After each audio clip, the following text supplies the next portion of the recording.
Hey everyone, welcome to another episode of the Media Books podcast. Today I have with me Yuri Kapilovich, aka the Fun CPA. He runs a New Jersey-based accounting firm as well as posting frequently on social media platforms like LinkedIn and Instagram to share his experience with the profession as well as share meaningful ways to make the profession enjoyable. Most recently, Yuri has launched his latest initiative of bringing true mentorship to the profession with the creation of Mentors Count, an accounting community centered around bringing guidance and mentorship in both the soft and technical skills needed to succeed in the profession. Thank you so much for joining me, Yuri. Yes, you're very welcome. And that was a really good intro. Thank you. Oh, thank you. Yeah. No, you wrote it. But in your own words, tell me kind of like away from the pre-scripted intro, tell us who you are. Sure. Yeah. So, I basically have my own firm. Been at it for about 4 years now, both social media content, like posting on LinkedIn and stuff, as well as my own firm. I got 2 kids at home, wife, all that stuff, managing all that. But basically, yeah, that's kind of what it is. And in between all the social media stuff and all these other side ventures that I'm doing, I also have an accounting firm that I run, focus on 5 million and below in gross revenue business owners, primarily on the tax and some bookkeeping side. That's kind of like the super high level. Yeah. And recently I saw you did an interview with Blake Oliver, and you told a story that really kind of prompted my okay, I want to have him on the podcast. And you talked about getting your first few clients, specifically, I think it was like at a helicopter event or like a conference. And I actually used that story in our marketing course recently to talk about hey, you got to get out there, find those unique opportunities. For people that don't know that story, who haven't heard it, can you tell us a little bit about getting your first client? Yeah. So that specific event was really fun, really interesting, really unique. But to your point about going out there and just finding unique things to do and asking for it, I'm very big into that. That particular event had zero desire or really ever a history of having a CPA there at this event. So, but I'm very into aircraft stuff, very into airplanes, helicopters, that kind of stuff, and obviously cars, supercars, all those kinds of things. And it was an event that had all those. And I just got an email blast marketing for it to go as an attendee. But then I figured out who was running it, and then I messaged them. And I was like, hey, would you guys have a CPA there?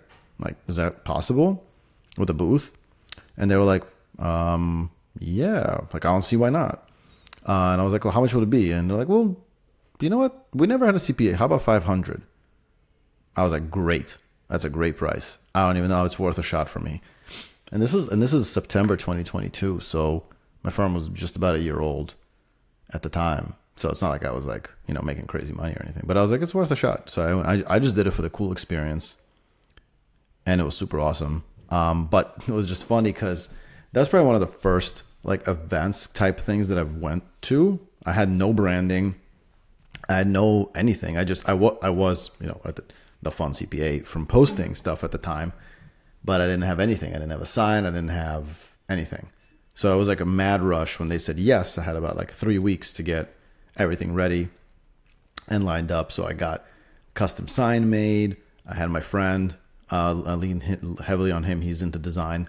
And so he designed logo for me and all this stuff. And then also designed this banner, retractable banner. Mm-hmm. And then the day, before that, I was buying the alcohol and stuff. I had at my booth, wine and rosé and stuff like that. And then some snacks, and then that's it. And then, just chatted with people. So I don't think that necessarily I got clients out of it. I don't think I got, but I did get a few prospects, which was cool. But to me, it's nothing that I do is really about that directly. Mm-hmm. It's more so just promoting the brand and getting out there to show that I'm doing something different. And then obviously down the line, that does come from it. Yeah. Well, I think a lot of times people expect there to be a direct linear, I do this and then I get clients. And there's a lot of great examples of this.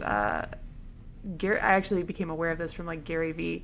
He talked about how like Taylor Swift is really big on like doing little like niche events for like her audience that like, you know, she's not expecting these 5 girls who are super fans to go and buy 1 million albums, but because they're super fans and doing that sort of intrinsic value, doing it for simply the joy of doing it and helping out her audience, people that love her. There's a great reward, like just value, like enjoyment in that.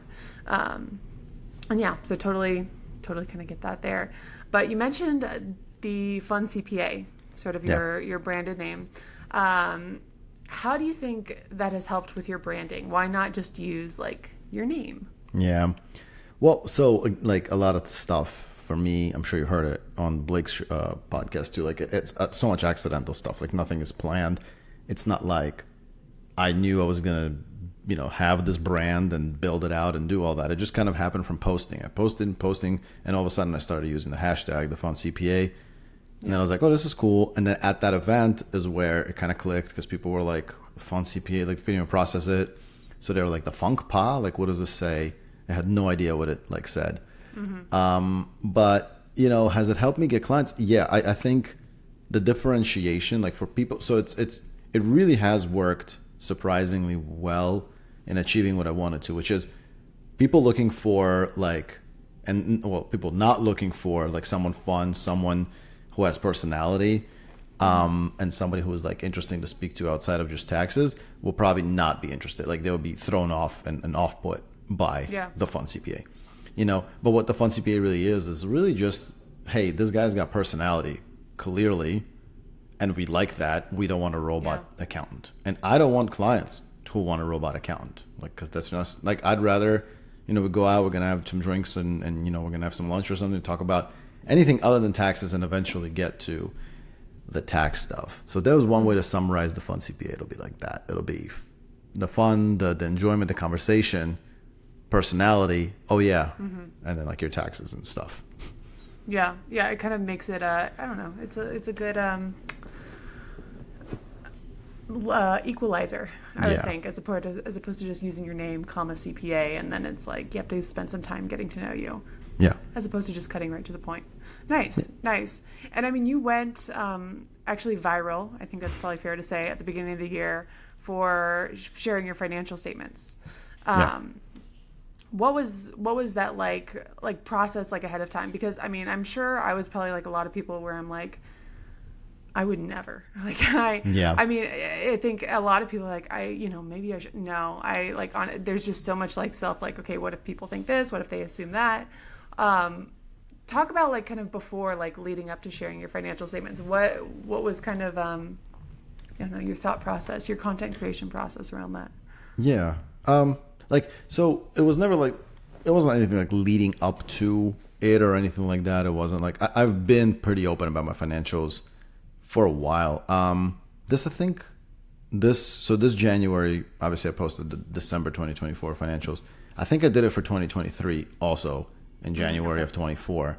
So this is not the first time. And before that, I was sharing like my revenues in general for the quarter.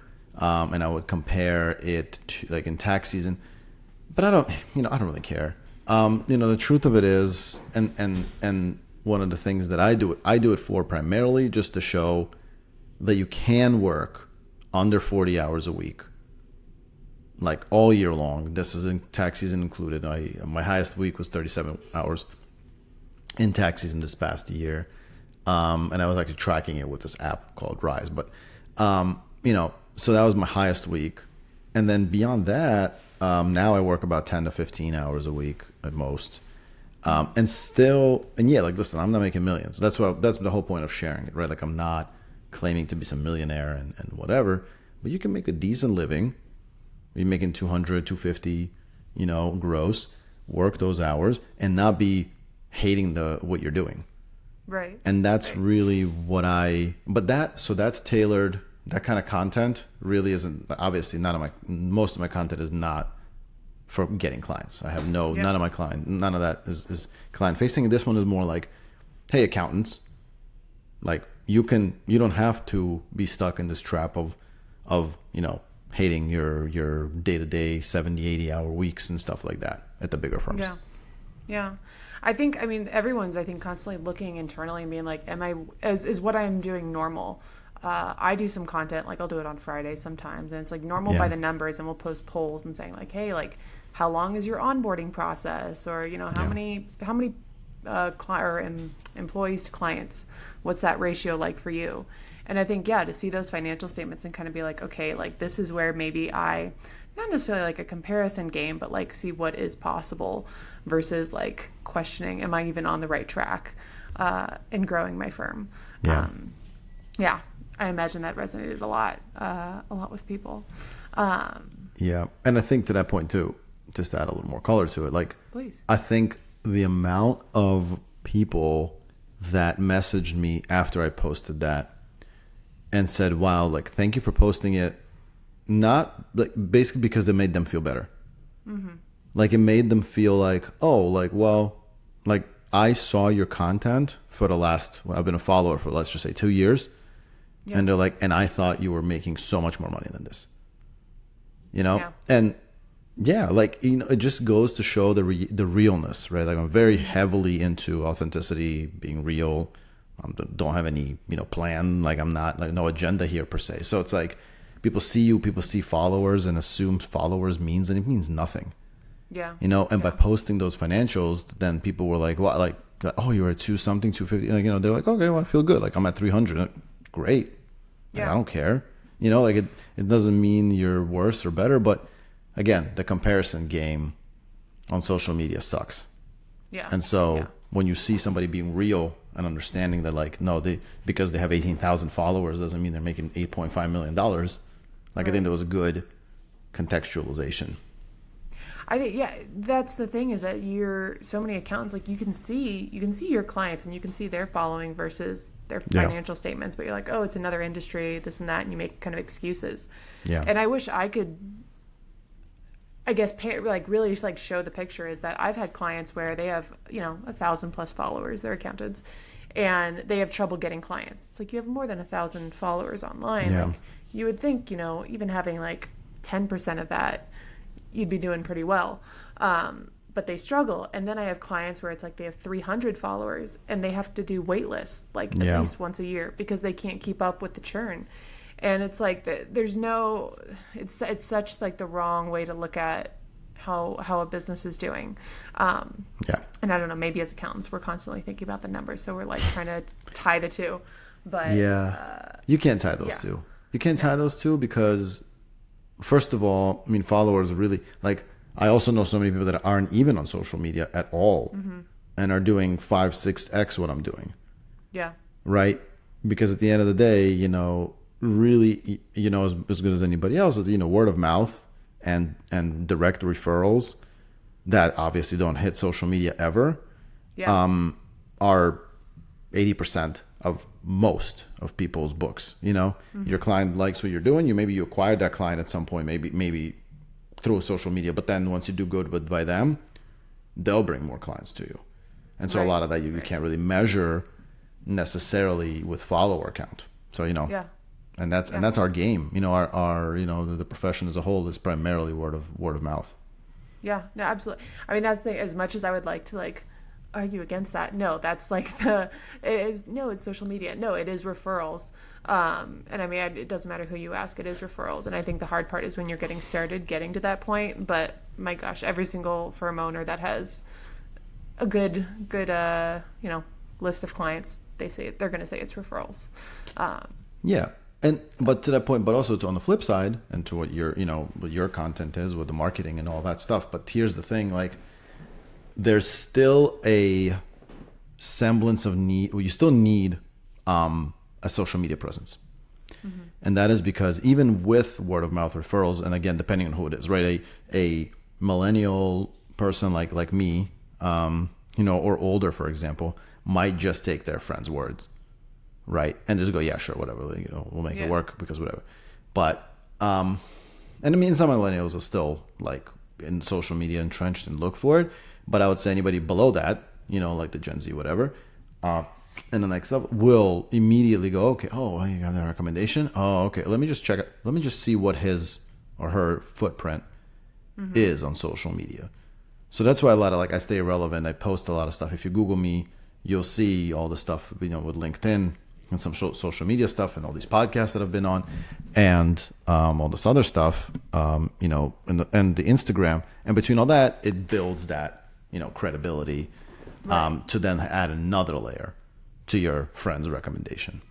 Right. Well, that's the thing is, how many clients you got from referrals, but you also don't know how many you've lost because of how many referrals you lost because you weren't, the buttons on your website didn't work, or because your social media wasn't, you haven't posted in 4 years. And so they're like, oh, they're not active anymore. Yeah. So it's the polishing of your services, making you look like you're on top of things. For sure. And I do think that to your, with the buttons not working or whatever, and those kind of, some of those things, or those are a little bit more forgivable, right? If it's a friend of yours, because if they get a hold of your cell, a cell phone number from their friend, hey, whatever, you got a friend and you're like, oh, yeah, I want you to use Yuri. How do I get in touch with him? Well, he's got this website and he's got social media, but here's a cell phone. And so they might go, oh, let me check out his website, check it out. If there's something is not working there, is being weird, I got to sell, pick it up, call, or text me. So, yeah, like I said, those things, but where will fail you is that random person, that person that might have gotten some interaction with you, a few touch points, through Instagram DMs, and is finally okay, I'm ready to book a call, and you send them to your website and it doesn't work. There's much more friction, and then you may have lost that. So yeah, for sure. Right. And so I kind of want to shift now into talking about the Fun CPA and kind of, I know, brand and quote unquote brand. But I really started paying attention to your content back in Thanksgiving.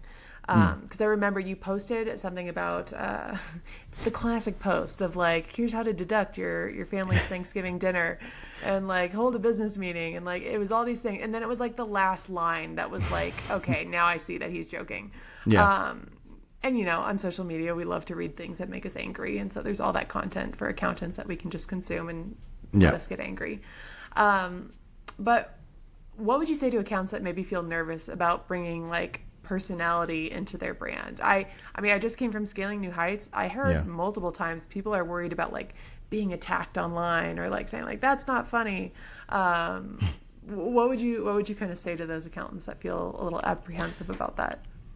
I think as accountants, a lot are just by nature, many of us don't like the confrontation, right? Many of us don't want that negative. We don't want to be seen as non-competent or something like that, and non-competence to some may feel like making a joke is not being serious enough to be an accountant, online. And so your persona is affected by it, and perhaps you'll get less clients.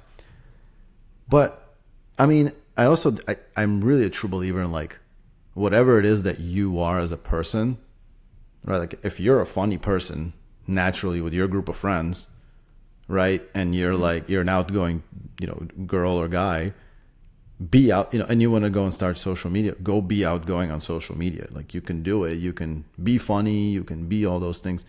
But if you're not inherently that, don't do it. Just be whatever you inherently are, because otherwise you're going to create self-friction. You cannot, I tell people this all the time. People ask me oh, how have you done social media for so long? It wears on you in many ways.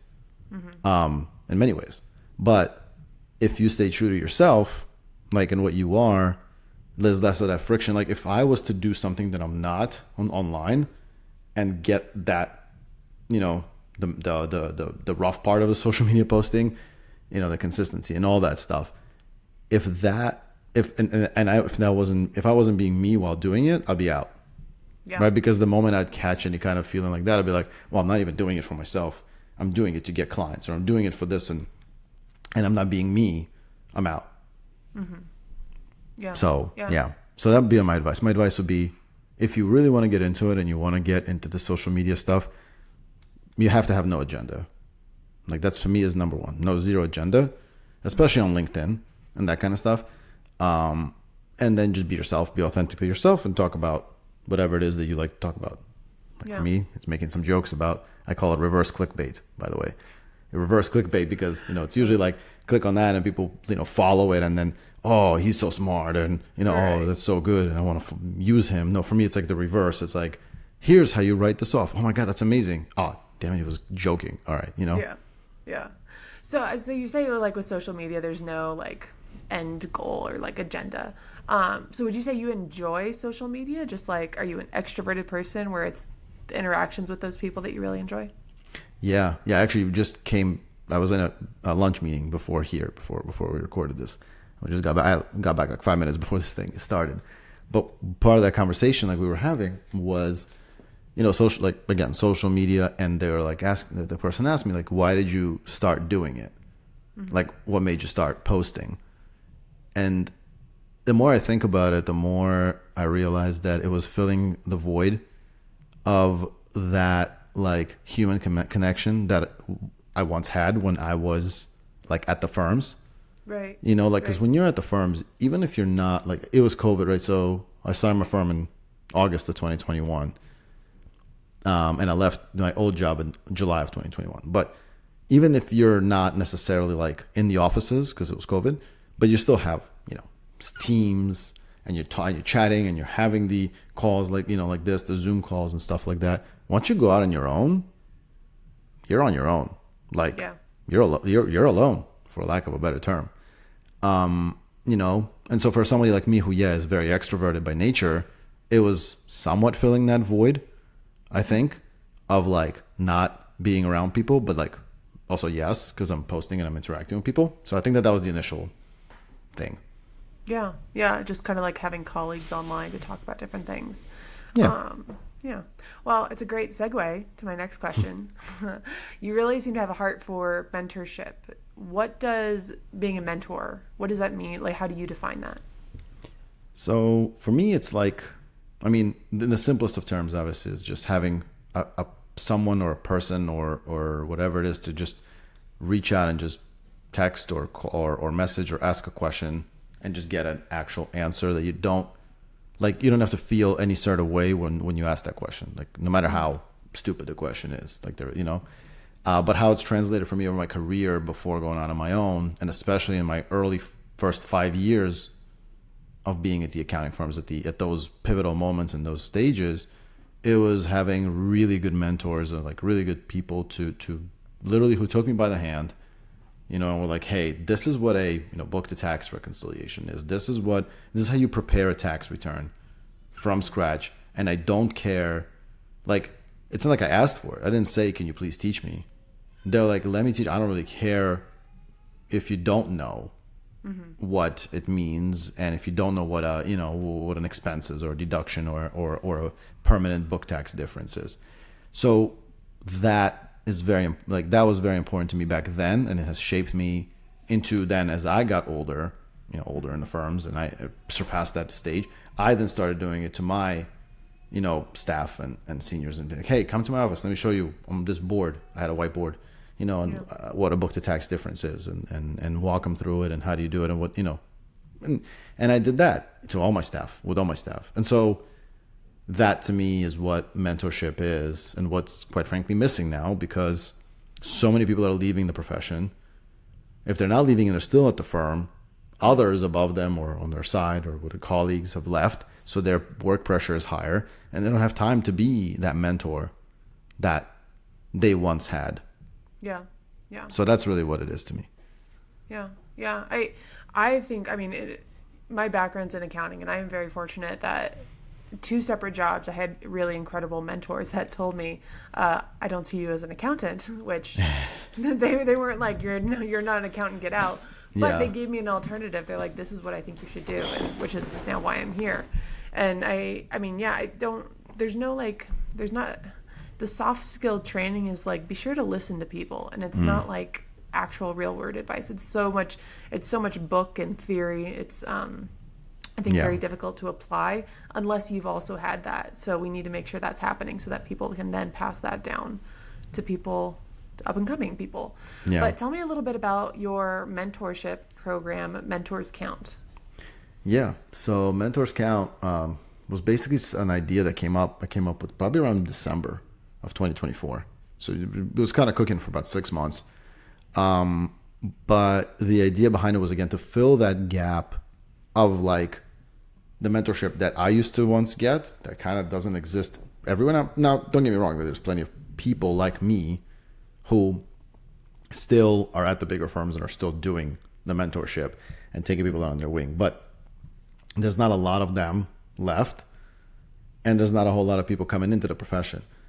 But for me, the Mentors Count really, if I was to like boil it down to its like super basics and what it's both come out of and what I want it to be, is like, the accounting subreddit. I want it's that, but helpful. A helpful version of the accounting subreddit, because you go on the accounting subreddit and you literally never want to go into this profession. Yeah. Right? You see all these horror stories, and they exist. I've been there. I've experienced all those horror stories. And I could have gone and posted about it and got some validation. But instead I had a mentor, and I was like, hey, this is happening, and like, what do I do? And they're like, just, either ignore it, like, what's wrong with you? Leave it alone. Not a big deal. Or, hey, here's what you should do. But again, it's really a place for those kind of questions. The conversations in there right now are honestly exactly what I want it to be. We're just shy of 40 members in there at the moment, which is, it's incredible in and of itself. Yeah. But like the most recent topic, I think today was, so I'm a recently promoted tax manager.